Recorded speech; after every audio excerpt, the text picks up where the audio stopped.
Hello. Hello. Good morning, sir. Good morning, sirs. Morning. Good morning. So, hello everyone, and welcome to our third in the series of ACSI TechAid seminars, the Association of Cutaneous Surgeons of India. This series has been conceptualized by none other than our own president, Dr.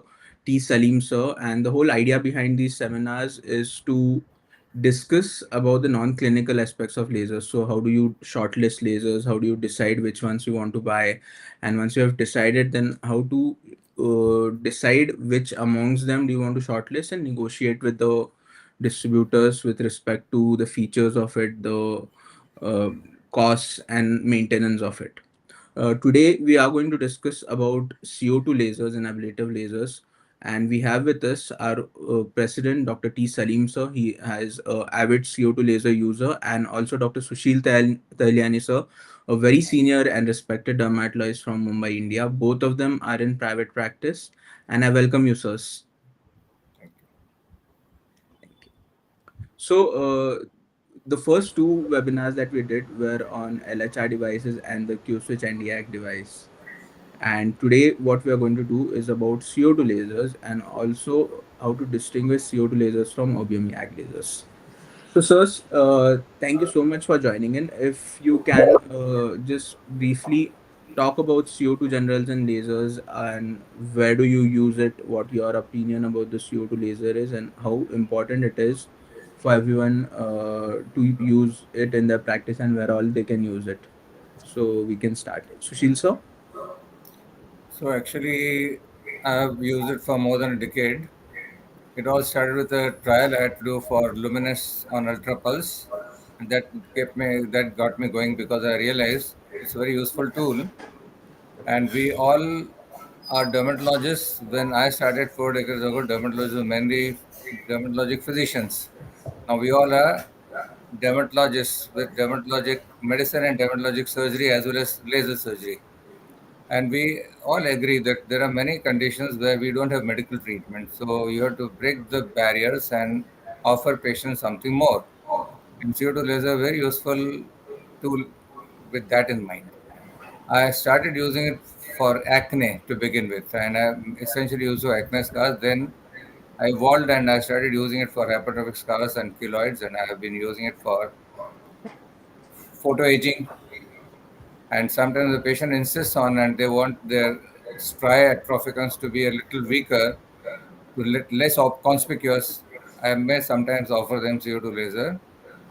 And as I evolved, I started using it for preparing the recipient site for the vitiligo surgery. And I have sometimes, though I don't see any long-term results, but I'll use it. I'll be using it for floor of the non-healing ulcers to stimulate healing where the healing doesn't happen. These are the indications for fractional CO2 laser for me. Plus, I've started using non-fractional for vaporizing large lesions which are benign and for cutting small lesions pedunculated with due precautions. These are some of the indications, but I don't use it for any malignant lesions so far. I use it only for benign. Okay, sir. Salim, sir, thank you so Yeah, much, sir, for the input. yeah. In continuation with Sushil Tahiliani's usages, basically, I would like to put it in this way. What exactly is your type of practice? and what is, I mean, how long you are in practice. These are the two things I would look into. Basically, if you have a purely aesthetic practice, you can have definitely, so carbon dioxide laser is one tool which I would say almost every dermatologist in a aesthetic and a procedural and surgical practice should have. So if it is a purely aesthetic practice, you don't really have to go for very high energy machines and maybe very highly what you call versatile sort of a machine. You could go for something simpler ones. Whereas if you have a mixed practice like a aesthetic practice, clinical practice, and a surgical practice, definitely you need something better. And what do you need is if you're planning to treat something more than your acne scars, basic scars, acne scars, chickenpox scars, and regular burns, you need a moderately good machine. Whereas if you're planning to treat hypertrophic scars, the burns, the strictures, the functional improvement part, and along with your surgical part, definitely you need a highest but a higher end machines. So this is what I want to put you. And definitely, it's not a highest, the highest higher end machine is not should not be your first machine because you need to learn something before that. So before you look into which sort of a machine what you require, you have to look into, you have to learn the science of carbon dioxide lasers, for which you can start off with a high quality machines, but not a very expensive machines where you're going to play around with too much of parameters and things like that. So like what sir has already told, fractionals always has almost taken over some of the surgical works now because earlier the burn scars, it used to be primarily the stricture reduction with your plasties and things. Now we have Right. more options with the deeper penetrating lasers with carbon dioxide. Similarly, the fractional lasers in all types of scars, basically acne scars, the hypertrophic scars, the amyotrophic scars, all you play around is with the various parameters that which we'll come to later. And apart from that, you can also use it for your cutting purpose. I use a lot. If you are into a surgical practice, you can use it for a bloodless cutting. When you do your blepharoplasties, when you do other surgeries like your the xanthelasmas and other your excisions and your flaps, these sort of higher end surgical carbon dioxide lasers do definitely work. Your continuous waves and the pulse mode also works for things like the syringomas and your trichoepitheliomas and your angiokeratomas and things like that. Similarly, you can also use it for your structure, I mean, textural abnormalities. For example, with a high, very low energy and high density, you could definitely have a basic resurfacing for your structural abnormalities and the aging changes. So, if you say the indication for carbon dioxide is enormous, and definitely, if you don't have a carbon dioxide, if you have a mixed practice, you are missing a lot of things. So So yes, sir. I'll just add one thing. When you say moderately good, you should be buying a machine which has parameters that you understand, and there should be some studies on that machine published or shown by the dealer, because sometimes what you buy and may not deliver what the test screen shows. So there should be machines which should have some papers, research papers. We should know what type of beam profiles, what is the type of the diameter of the micro beams, and how deep does it go. All those Right. we should have with us. So, I would highly agree on that, and we are going to come to that part where you're talking about the parameters. Before that, just to add to what Salim sir said, that the low energy and high density mode is one of the most underutilized things in dermatology, because a lot of dermatologists are now venturing towards aesthetic practice. The resurfacing that the low energy and high density mode gives, and the rejuvenation effect, the glow that it gives on the face, it's very underutilized. And if people start realizing how good a result that gives as compared to say a chemical peel or Q switch NDI laser, more people are going to get attracted towards and use the CO2 more efficiently. I do agree on that. So when we talk about parameters, so each machine, like we know there are parameters which we see for every machine, but particularly in terms of a CO2 machine, what are the parameters that we need to look out for when we think of shortlisting lasers? Salim sir? Yeah, basically, what you need to look for is like if you want to really work with a laser, CO2 laser, which is a very versatile tool, you need to have one is the energy levels, the fluence. It has to be as good as how deep you could penetrate it. So it's about a good quality machine, or the highest quality machines can go up to 150 to 160 millijoules. And maybe this is one parameter. Second is the beam profile. We should be able to penetrate to the deepest when you have a hypertrophic scar, or when you're dealing with a burn scar, or something like a traumatic scar with strictures.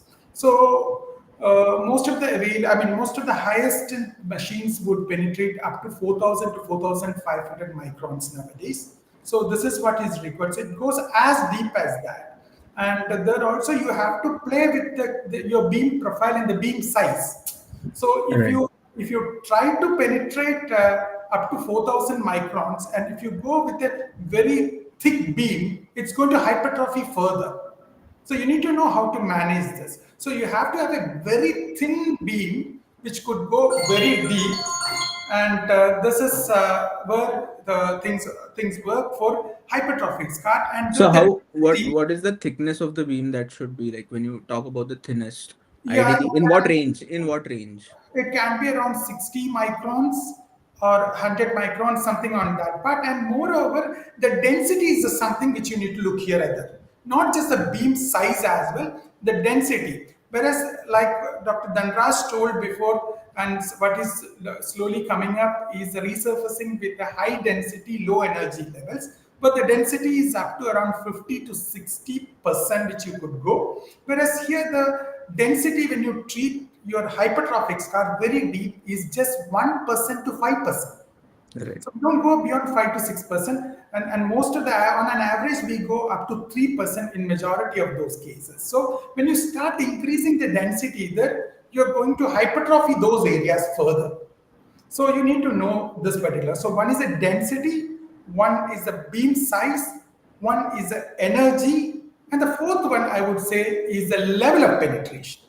So the level of the penetration, if it is a superficial scar, if it's a depressed scar, we need to have a moderate energy. Maybe you could have around 15 to 30 millijoules at a level of at a density of about 20% to around 30-35%, so that you Mm. elevate. You need to give bit more. I mean, something like I told you, when you go very deep, if you have more density, it's going to hypertrophy. Something like that, you have to elevate this tissue there. So there you need something like that. So whereas when you want to, work with a hypertrophic scar, you have to have minimal density and very high energy, as high as 100 to 150 millijoules. But if you're going to just texturally improve the scar, you need to have very minimal energy, maybe around 5 millijoules, maybe 2 millijoules to around 10 Right. millijoules, somewhere in between, depending upon the textural abnormalities, and high density, maybe around 50 to 60 percentage of coverage. And this is how you have a layered approach. None of the other lasers you can do this layered approach.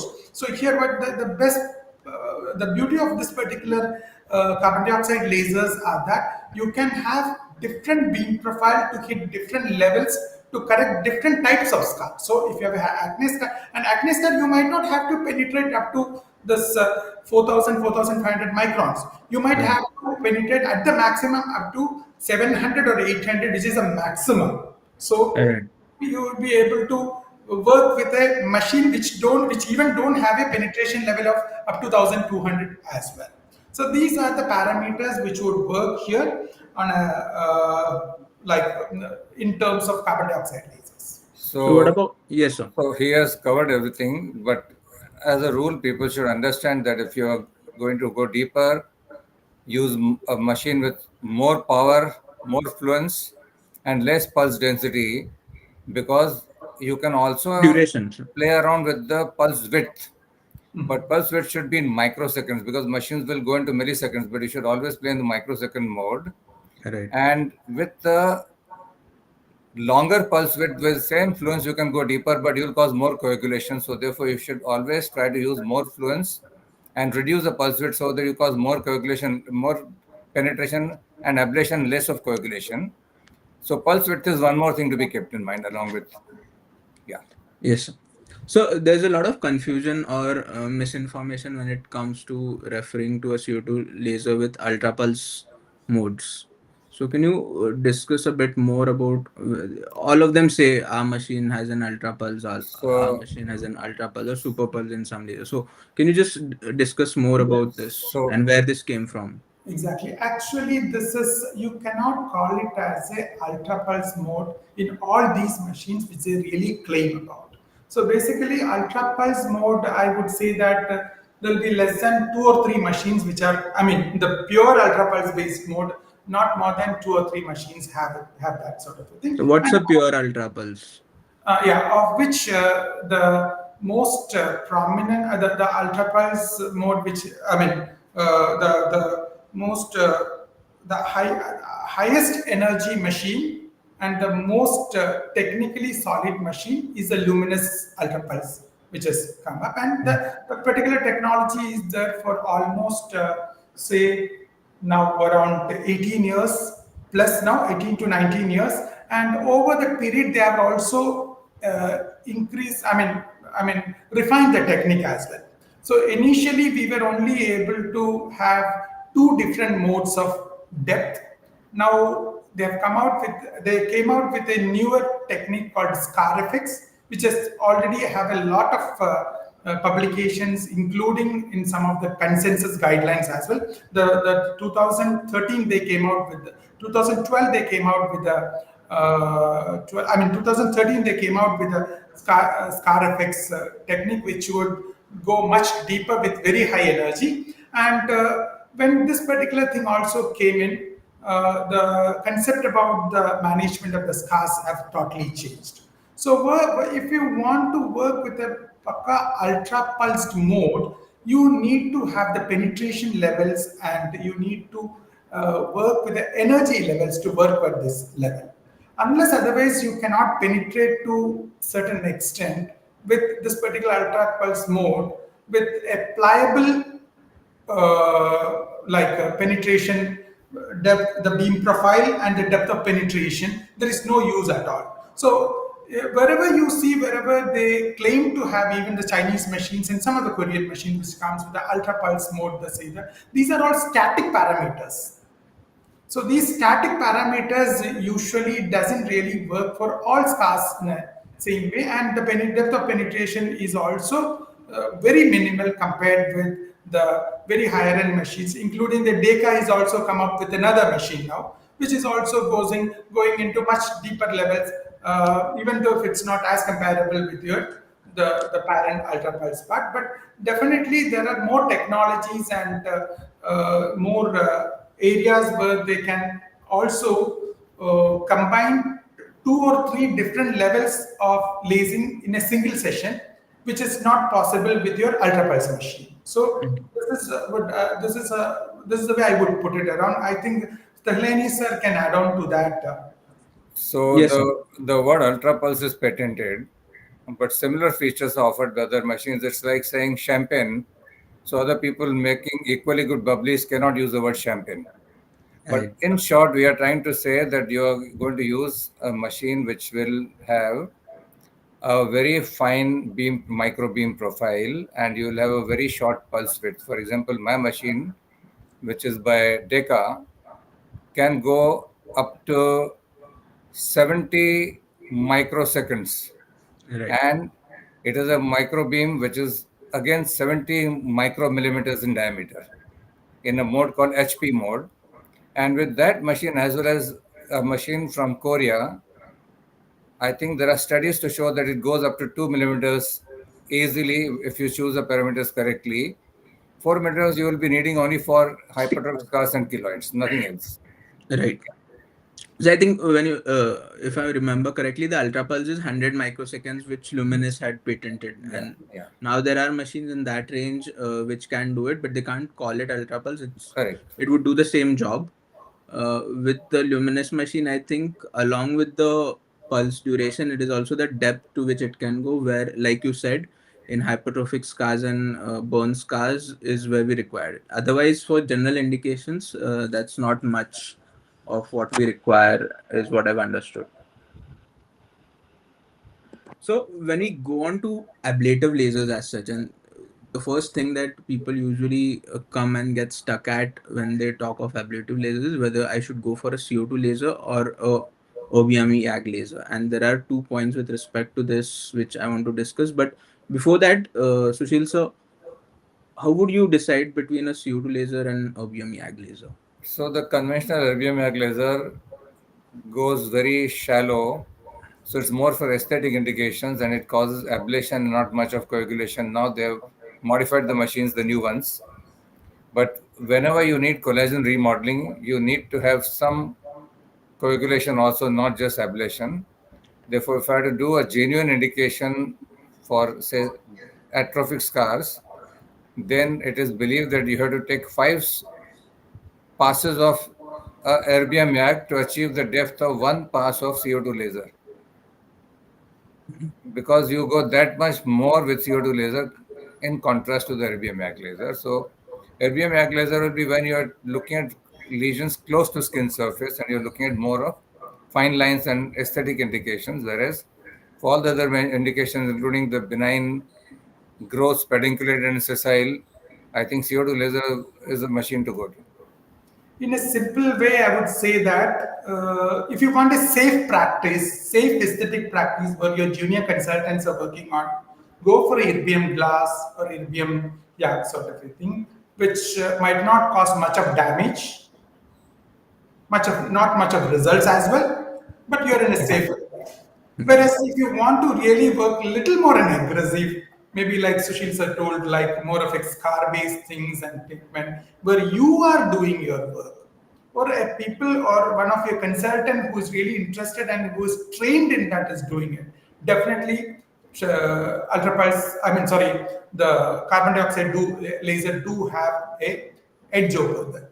And second thing would be your post-inflammatory pigmentations and things like the complications of that. We have been in this particular practice for maybe around 20 years plus with these sort of resurfacing techniques now.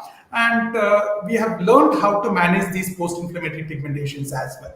So I don't think that post-inflammatory pigmentation and those complications shouldn't be a issue while choosing your laser practice if you could manage it well. And we have learned and we have understood the biology and the physiology of the skin in the pigmented skin as well. So one of the ways to reduce the risk of post-inflammatory, as we have learned, is by choosing reduced pulse density. Right. And that, if you increase the pulse density, that definitely increases the risk of post-inflammatory, and of course, it can be managed. In fact, if you choose the density properly and parameters properly, many times when the ments flake off, patients come and say that, doctor, I'm not very sure about the scars, but my complexion is improved. So sometimes they lose the pigment on the epidermis, stratum corneum, and they feel that they look brighter. Yes, yes. Yeah, that is exactly what I was referring to. So Yeah. the low density, high density and low power, that really makes patients satisfied. So when we talk about erbium YAG, like Salim, so you said it's lesser side effects because there is more heat in CO2, and in erbium YAG there's lesser heat because of the higher water absorption. So, would for superficial resurfacing of the scars, like when we do shouldering of acne scars and stuff, erbium YAG would be better. And when we want to go deeper and for more collagen induction and heat production, then CO2 would be the answer. Can we put it like that? Exactly. I would go for that as well. And moreover, I would say that the new generation erbium glass is also giving good results compared with the old generation ones. And Okay. I don't want to mention some of the brands, but what I've seen is that some of the non-ablative erbium glass lasers have given fantastic results on superficial acne scars. So that might be one of the reasons. And erbium glass per se could be used for shouldering the like boxcar sort of in areas. And for more collagen injection, definitely a CO2 would be a better choice. But if you have a CO2 alone, I would always prefer my CO2 to shoulder my those Right. bonds. So the Uh, other thing that the CO2, sorry, sir, Sushil, Yeah, so you so wanted only to say? challenge is when you're using two technologies, patients, the doctors have to invest in two technologies and more investment. Yes. But you could actually change the parameters of CO2 laser Yes. while shouldering the scars and then use different parameters for the floor of the scars. Right, sir. Yeah, thank you so much for that, sir. Yeah. So the other thing that is commonly confused with CO2 lasers, not exactly confused, but compared with, is using a MNI, so a microneedling radio frequency device vis-a-vis a CO2. So people get confused and try to decide whether I should go in for a MNRF device versus a CO2 device. I want to spend some time on that because we are comparing technologies. How would you go about that? Well, I feel the both have pros and cons. Speaking in favor of MNRF, it's a color-blind process. The risk of post-inflammatory hyperpigmentation is less, and if you choose your needles properly, then you will have less downtime. It's But if you want to do something close to epidermis in addition, like you said, rejuvenation, then you have to use the needles which are not insulated, micro-insulated. right. And then you'll only probably, if you use micro-insulated, you're creating an inverse of a cone, more damage deeper and less damage close to surface, whereas CO2 laser is more damage close to surface and slightly less deeper. And but the benefit that you have with the CO2 laser is you can modify the pulse density, whereas over there it's a fixed. So if you want to do rejuvenation or if you want to go for acne scars, you got the same number of microneedles in an MNRF. Whereas in CO2 laser, I can play around with the parameters. So both have got pros and cons. Yeah, I would say that if it is a radio frequency, it is just which works from inside outside. Color blind procedure, you're going inside and you're inducing those channels over there and heat energy over there. But if you want to really combine it, there are few radio frequencies which also comes with a fractional mode. So when you have both, I mean, if you have a machine, a radio frequency machine, it's a MNRF machine which also has a fractional mode. Maybe you might be able to work as two different levels. But I would still prefer a carbon dioxide laser, which is a technology which would give you a better treatment outcome than to a radio frequency, microneedling radio frequency technique. So I didn't get the part about fractional mode and radio MNRF. Can you just discuss that more? Yeah, there are few machines, and one of such machines is the NDMET, which has a fractional radio frequency technique, which is actually for your superficial scars, what we have told, like the superficial high density sort of a thing. It is like it ablates the upper part of the skin. It's extremely good for your acanthosis nigricans and those thickened skin sort of areas. Not good. So Okay. we can combine like what we have done with carbon dioxide laser, where you're going to work on the superficial part with one level and deeper scars with another level. So your exact microneedling radio frequency can work as what is your MNRF, and Deeper. fractional radio frequency could work as a the upper part. So you are working at two different levels. So it's different technology. Color blind, you could work like that. I always had this thing about like everyone refers to MNRF as colorblind, but it's more of depending on the parameters, right? If we go on to use the parameters too high, it will lead to PIH. Just like CO2, it Yes. also does not go to chromophores, but depending on the energy, it will leave PIH. So, in some of nomenclature wise, colorblind is something I always keep on thinking about. In terms of MNRF, I think one more thing that the users need to keep in mind is the recurring consumable cost as compared to with CO2. So that is another thing we need to keep in mind. Each time 3 to 4,000 rupees for the cartridge is something that will be a recurring thing to you and the patients. So that is another factor to be kept in mind. Totally agreed. And sometimes the cartridge is not available. Yes, People sit and the machine remains idle. Yes. yes. So that is something that worries me personally about the MNRFs. Otherwise, yeah, if used properly, there is a lot of use to it.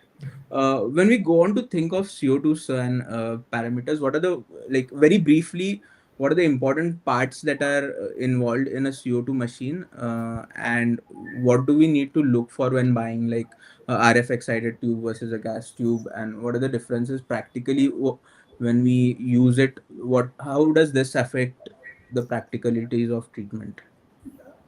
Basically what you're looking for is like when you most of the radio, I mean the carbon dioxide lasers, we have an exciter, the tube, the lenses, mirrors, and the scanners. So basically, the scanners are the one which is, but whatever the energy is being generated by the excited tube, from which the scanners are the one which is giving you the final outcome of the beam what you require.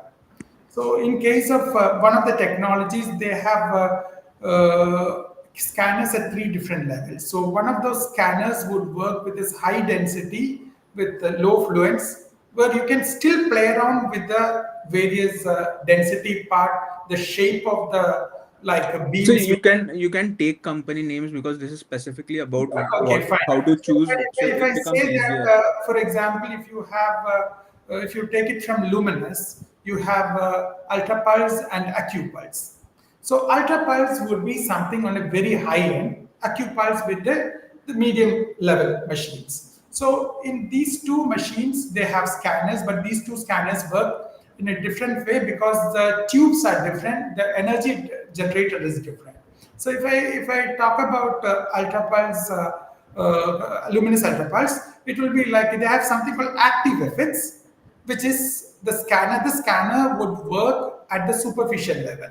So superficial level means you can work with your textural abnormalities, you can work with your aging skin, the pore reduction, the photo age skin, all these things you could work here, and rejuvenation, definitely rejuvenation, a lot of rejuvenation you get with that. And for that also you can definitely work with it. If your patient is type 5 skin, if a patient is type 4 skin, type 3 skin, you could again you could play around with that. You can play around with the pattern of the like the beam what you give it, and Right. also each size of each beam and the energy of the beam and the density of the beam. So there are a lot of things we could play around here.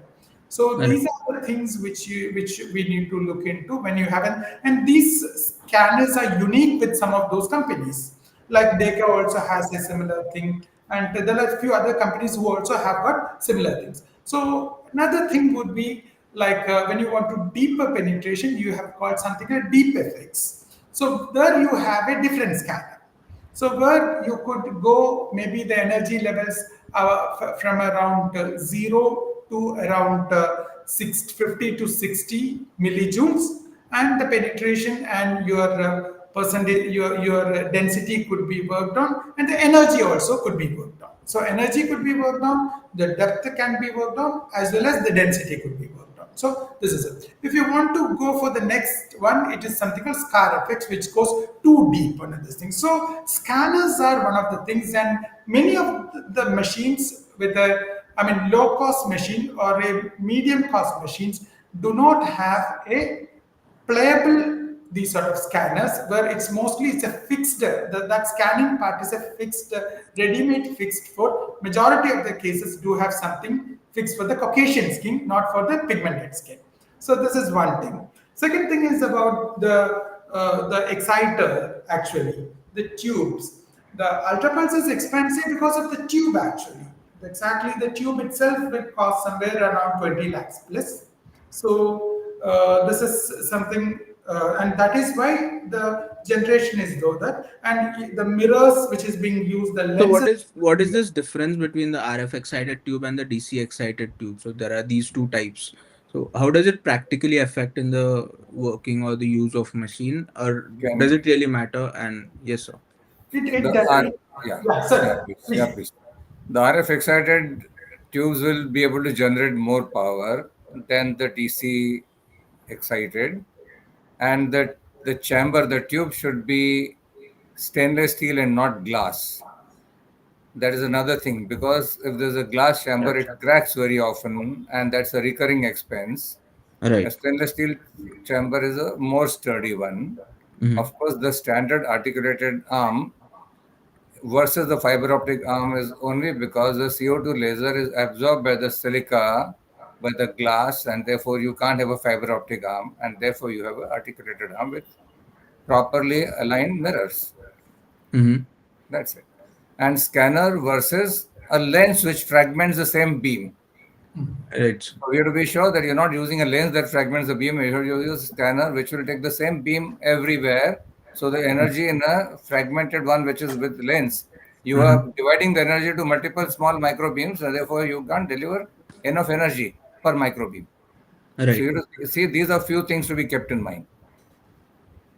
I think that helps quite a lot, so in Yeah. clarifying the different things. Now, when you come to Indian, so the devices available in India, there are devices which start right from 5 lakh rupees, and the Ultra Pulse, which goes anywhere depending on the model from 1.5 to 2.5 CR, the Luminous Ultra Pulse.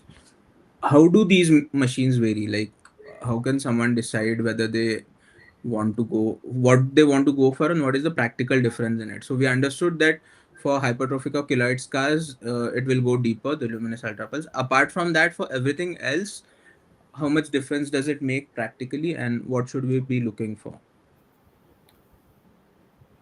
If you want me to chip in, if you are thinking of buying an Ultra Pulse, you should be buying as a group or in a corporate setup. If you buy Right. as an individual, it will be very difficult to get returns on investment because we all work for a living. Right. So I'll look at it this way. If I have a car which is BMW, I don't have to go for Rolls-Royce Phantom. BMW serves very well for me, and it's a standard car. So that's the way you should judge. You should go for a machine Mm-hmm. which has got published data where you know the physics and you're satisfied. More importantly, you should also know the dealer, and the dealer should be not short-selling you. Yeah. It's very important for after-sales service. Right. So, Yeah. Yeah. Salim sir. It's like, I would like to put it this way. Basically, it all depends on type of your practice and how about me. I would like to differ a bit from Tahiliani sir. I'm an individual practitioner. I work with the Ultra Pulse for last 10 years plus, and in fact, I'll tell you, I haven't earned back what I have paid. That was long time back. Right now, the machine is costing 1.5 crores plus, but still, there's a lot of. I was so passionate about it. I wanted. It took almost 2 years for me to learn the machine itself. That time, the trainings were not that great, and I don't think those training which we got in the Western world was useless, and we had to have our own parameters and work on it and getting something more on that. And I'll tell you, it's such a rewarding machine for me. Whatever we have treated ample number of burn scars. Lot of other things in every what it is. But if you look into rest of your works, would pay for this machine. That is what I would say. It's just a passionate part of it for me, which is concerned. But when you look into ROIs, it's totally different. So if you always start off with a basic machine and learn the science first, because CO2 is one machine which you need some amount of, early practice training, and you have to get accustomed with that particular thing rather than any other machine. So if you have something like your acne scar, aging skin and all, you can invest in something like a moderate machine which costs somewhere between around 16, 17 lakhs to around 30, 35 lakhs, or up to maybe an AccuPulse. So that is, this is, if you, in that particular modality, if you go in, there are two machines from two different companies that would be worked on. And otherwise, you have a decent machines which come from the Korean side, as even the Lutronics machine is a good machine which comes in. So there are a lot of such machines which are available. Most of them have static parameters. Most of them Right. cannot be played around with, but that is sufficient for your initial stages and the things. And if you get fascinated like me, if you want to get better technologies and things, you can definitely upgrade later. So even these things also, many of them also have surgical handpiece, Okay, could also work. If you are more into a surgical practice, your CO2 really helps you to do your cutting without and giving a good bloodless feel most of the time when you do larger surgeries, flaps and things like that. So definitely there is an added advantage over there. But if you want to treat with, very higher end, definitely the burn scars and all, we have to look for the next level. I would say that you should not go for very low or the cheap Chinese-based machines and other machines when you think of CO2. You don't know where the beam is going, what is the profile of the beam, how much is being generated, where it is going, all these things. And secondly, you also have something which has scientific backup. So there are a lot of, they say, don't look into the white papers which the companies comes with. You always go for the index journal papers and other papers which has come with. There are a lot of good papers with those mediocre machines which has come up, like scientific backup index papers on these machines. And you can also, most of the time the company gives you a standard protocol, and those protocols are location based protocol, not our skin protocol. So you will have to learn your own protocol. You'll have to learning with maybe trial and errors as well, or else you get in touch with the peers who have bought this machine, who have been working with that for the last few years, so that you will get a better idea and understanding of what parameters they are using there, and that would definitely help you on this particular part. So this is what how I would say, never for the very cheap machines, go with at least a standard protocol machines. And second thing is like learn your machine and learn initially and then upgrade to the next level. It's a, so, when we talk about CO2 machines in particular, we've decided to buy one. We buy a machine. After that, what are the things that we need to look for in terms of maintenance and like annual maintenance also and repairs also? What are the things that frequently break down in a CO2 machine?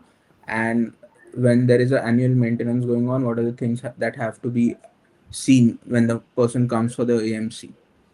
Yeah, here basically what you need to look into is initially first thing is the like credibility of the parent company, which machine you are buying. Second thing would be the credibility of the distributor who is in India. Or if the parent company straight away has a thing, this also you need to look at, because there can be lot of change of distributors. We have come across that. Many standard CO2 machines, Yeah, with one distributor has gone to the other distributor, and those people who have bought those things have had some issues, and some of right. them some of them are rectified very, without any issues, but few people have had issues with. There was one doctor who had one very good machine which was with one of the distributors, and it was lying down without working, broken down for almost 1.5 years, which is almost, which should not happen at all. Yeah, it's So this is, criminal. yeah, this is something which you need to look into. I don't want to name the company, but still this happens here. Second thing is on the cost of the machine. The cost of the machine in India, definitely you need to look into what exactly, and never negotiate for a very low cost on the machines. They will definitely hike you on your service prices and other things, because they want to get the basic money if they want to.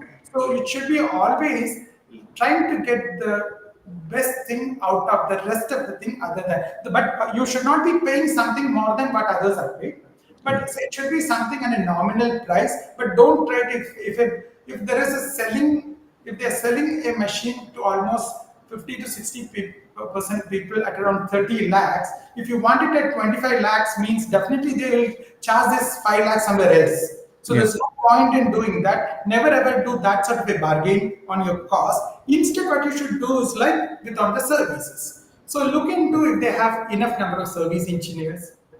If they have sold around 100 machines, and if they have only two service engineers, it doesn't work.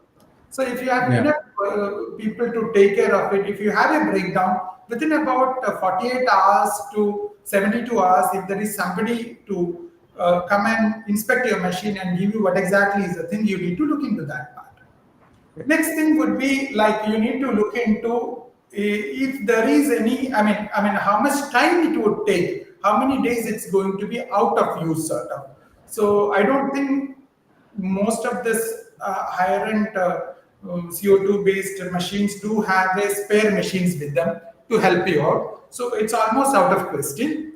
Instead, how much time it would take, whether these spare parts are freely available in India, and how much time it would take. If it is a very, maybe if it's a tube, you might not get it immediately. It might take some time. If it is a mirror, if it's something else, if it is something with your power supply, all those things, it might be able to, you might be able to get it done very fast. So this thing you need to look into. So these are the things you need to look into. Second, the next thing I would tell you something about the training part as well. Most of the Right. time, training what they give might not be adequate, but at least definitely you should have a proper training done with this. And next thing, if you could, if it is possible, you try to have some training with one of the earlier senior users which have used this particular machine in Hmm. the same type of skill which you are working with, and the same type of, so if you could spend around 2 days 3 days with these people and get to learn more about how they work with, and your learning curve will become little shorter in terms of this. So these are the things I would try to take it. And the next thing is that when you buy a machine, take everything in writing. Hmm. So never go ahead with something on a verbal this thing. And this Right. is something which you need to look into. And the AMC CMC, which you have already told, definitely if you want to do something like, it's always very costly machines should definitely have a maintenance contract. So what's the difference between a AMC CMC and what Yeah, is the usual cost as compared to the yeah, private I'll tell machines? you the CMC is a comprehensive maintenance contract, whereas ANC is an annual maintenance contract. So in CMC, even the parts are included. So if you're working with a very costly machine, which is 1 crore plus, you should always go for a CMC rather than an AMC. It will be usually around 2 to 3%. This is right. Then rest you should know Uh, better. yes, so CMC I think is more. AMC is More. around 1 to 2%. Yes, 1 to 2% is AMC. It will be around 5% plus for the CMC usually. Right, sir. And so, if you have a CMC, if you have a very costly CO2 machine, and if your tube goes, it's a huge machine. I mean, the tube itself is cost as much as one of the laser Right. machines. So basically, you need to look for the CNC. But if you have a mediocre machine, it is always better to have an AMC, and Mm. that would be a better thing. And moreover, if you want to have maybe some of the insurance contracts and things, an AMC is necessary.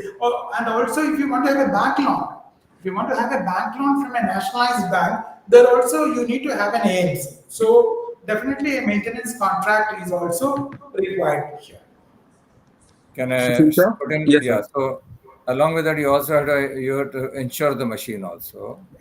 And since it is a machine which is not portable, you should try and keep it at one place for increasing longevity. And Yes. my machine has had only one problem in the last 12 years, breakdown wise. So it's a very Mhm. sturdy machine. It's a workhorse, I can tell you. Okay. And but for the portable machines that people have, your insurance will depend on whether you're keeping it one place or you're moving it. The Right. insurance amount also changes. It's Right, sir. 0.5% of the cost if it is at one place, and 1.5% of the cost if it is being moved, Okay. because there's a risk of damage during transport. Right. Okay. So all these things are recurring expenses people should keep in mind. And I would like to just correct one place. People who have machines with less features, for them that money that they have invested is a significant amount of money for their beginning of practice. So I would like to avoid the word mediocre machine there. Maybe machine with less features. Yeah, Yes, okay. sir. Because nobody would like to use a mediocre machine, but they would have machine with less features and they learn. Right, sir. Yeah. We have a specific question from the groups. Uh, there is how do you compare Indian made devices like the energy which is made by G3 versus foreign devices like Deca? That's the specific question. And in the same line, the other question is there are some Chinese CO2 machines which are USFDA approved, but they come between 7 to 10 lakhs. They are USFDA approved. So how do these machines fare? Can I can I? take the second question. That is Yeah. actually the FDA approval is just on the safety part, not on the efficacy part and things. It's basically the safety part, and it need not be like So it doesn't really tell you about the efficacy and things about the machine. It's only the safety part. So I don't think it has nothing to do with the what your machine is going to deliver, sort of. I think the first question I do not have much experience on that. I think Tahiliani sir could help on that. So we run training in Mumbai. On we do a 1 day hands-on workshop on CO2 laser, and that center has got energy, so I can speak about it. It's Yes. not a bad device to begin with. Of course, when we use a high-end device like I have in my clinic, then I always end up comparing the two, and I see how many features are not there in the beginning in that cheaper machine. But look at the cost that they are charging you and the service Yes, they sir. provide. It's not a bad machine to begin with. But what was made in India is actually some parts are made in India, others are Imported. imported and assembled in India. Right, sir. Only it's not a CKD, it's not a complete knockdown kit which is assembled. They have a few parts Yes, made in sir. India and few parts come from China. China. Yes. Yeah. Perfect. I think that is going to really help our viewers. So thank you so much for it.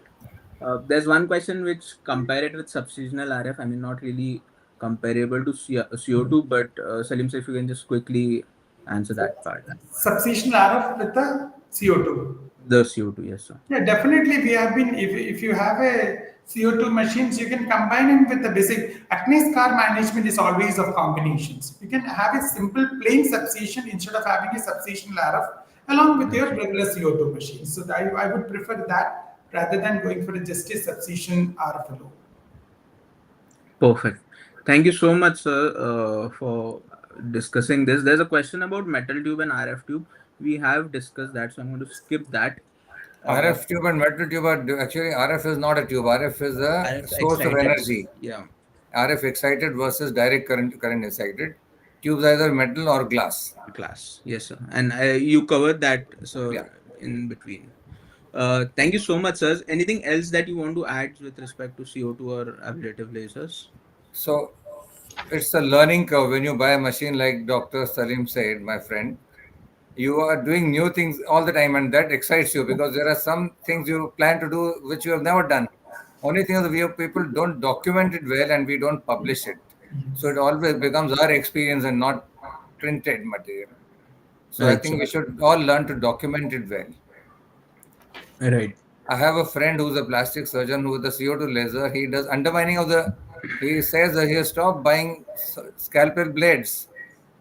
As a plastic, he takes his incision CO2 laser, he does undermining of CO2 laser, and he showed me the video. I was highly impressed. So it all depends on how skillful you are at handling the machine. And this is Right, sir. one machine which cannot be given to technicians. This is one machine to be handled by dermatologists themselves. There's a lot of physics to be learned. Right, And sir. if you do it well, you will not have to compete with the quacks and the non-dermatologists who use cheaper, high safety, low performance machines and they give packages. You will be able to deliver results and not fall into trap of packages. Right, sir. For the younger practitioners, what I would say is like, don't try to buy too many things at a time. Initially, in your practice, definitely your practice might not be fetching how much ever you want. So instead of trying to gather everything, you can slowly start up. I bought my first machine because it was a different time, maybe around 26, 27 years back. So that time maybe I bought my first machine around after 7 years of my practice. And that is my first laser machine, not a CO2 machine. Then slowly we start off. So even if a machine earns zero, it should be like, you should have enough money to pay your EMI. That's what you need to look for initially. And learning a machine properly, it might not fetch you so much in the initial phases. And instead of going for a very cheap machine to basic learning, I would tell you to do a good machine with less features like Sushil Tahiliani sir told, and to work on initially and learn your machine further. And the same machine sir, would give you much better results after 1 or 2 years because you're going to learn more and more on that part. And it should be like a, slowly if you want to upgrade, or if you maybe after 3 to 4 years your practice will be going in a different line as per your wish. Maybe it might be going towards more towards the clinical practice, more towards the aesthetic practice, more towards the surgical practice. So according to where it is going, you can lead your practice, and accordingly you can invest on the machines whichever comes in. Yes, sir. So, one a time has come to think of making groups of dermatologists after fighting and winning your insecurities, personal insecurities. That way, you will have a part of investment in a good machine, Yes, sir. and four people. So, if there are four group of 4 or 5, 5 people can pool their patients together. So, machine will be utilized better at lesser investment, and you will be able to upgrade faster, Right, less sir. risk. Yeah. Otherwise, I look at the future when everything will be owned by corporates and doctors will only be employees in the corporate hospitals. Right, Yes. sir. I think a point very well taken, and for everyone to ponder about very seriously. We have one last question, sir. Uh, is it safe to buy a machine with all cash? Never. I have burned my fingers. Sometimes they say that we will show less cost and you will be paying less duty. And sometimes the dealer of the machine, Luminous, sorry to say, I bought my first laser hair removal machine. And when it broke down, the dealer was not the dealer anymore. And the company told me after looking at the serial number of the machine that it was a refurbished machine. Everything should be in check. Nothing should be cash. You will be conned in a royal way. It should be always in a through the accounts, because you pay the taxes and you also get a depreciation. Yes. If your practice is on a, definitely you're paying an income tax. So definitely you're getting the benefit of the depreciation. So just for the sake of shying off a little bit of tax, I don't think you should go for it. And these things are not documented as well. Perfect. That makes so much sense, and it's definitely a point that is going to uh, be kept in mind by everyone. It's very important. Thank you so much for it. And I think we can conclude this webinar, sir. Thank you again for being part of it, giving time from your Sunday and being here for guiding young dermatologists and all the members of the Association of Cutaneous Surgeons of India. Thank you so much.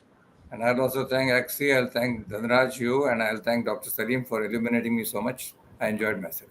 Thank you, sir. Thank you for being with us for this ACSI program. We would take ACSI to a much, much higher heights in the coming years. Thank you, Dhanraj, for doing this particular wonderful job. Dhanraj has been doing this job, and this is something which the Indian dermatology scenario has never experienced. And straight to